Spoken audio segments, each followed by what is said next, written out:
Merhaba efendim. Buyurun efendim. Selamünaleyküm. Evet. Evet. Hı hı, evet. Hı hı, evet. Hı hı. Hı hı. Evet. Evet. Ee, evet. Çok Allah razı olsun. Teşekkür ederiz. Melih. Evet. Melih. Şöyle bir bilgi vereyim. Melih doğduğunda inan ki bir yetişkin gibi yani her dünyaya gözünü açtıktan sonra yürümeye başladı. 1,5 yaşında yürümeye başladı. Çok erken, her şey o kadar erken oldu ki zekasıyla, aklıyla bütün hastalığını unutturabiliyordu. Yani insanlar evet kesinlikle unutturabiliyor. Evet, evet, matematik evet, evet, evet, matematik zekası çok iyi. Bazen pratik yapıyoruz onu. Çok öğretmen de evde eğitim görüyor. Yani dışarı çıkamadığı için evde eğitim görüyor. Şu anda yanımda. O da sizi dinlemeye çalışıyor.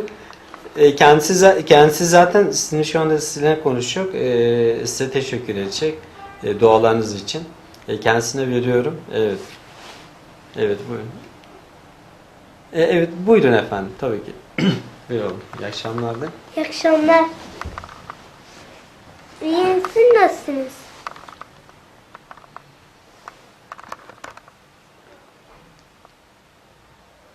Teşekkürler.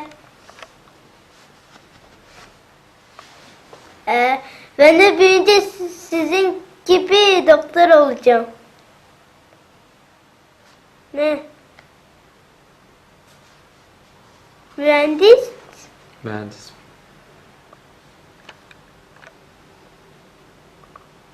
Bak ilaçlarını alacak.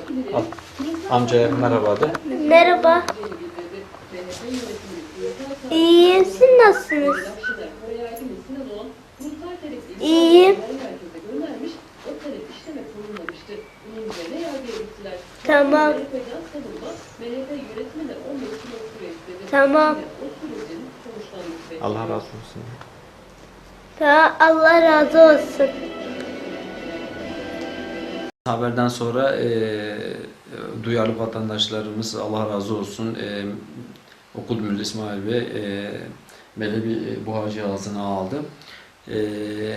İzmir'den Alp Bey'e çok teşekkür ederiz duyarlılığı için her konuda. Diyarbakır'dan Subay Onur Bey kendisini aldı ve Melih'in bazı ihtiyaçlarını karşılayacağını şimdiden yardımda bulunan ve edecek bütün vatandaşlarımıza, hayırsever vatandaşlarımızdan şimdiden teşekkür ederiz. Allah razı olsun kendilerine.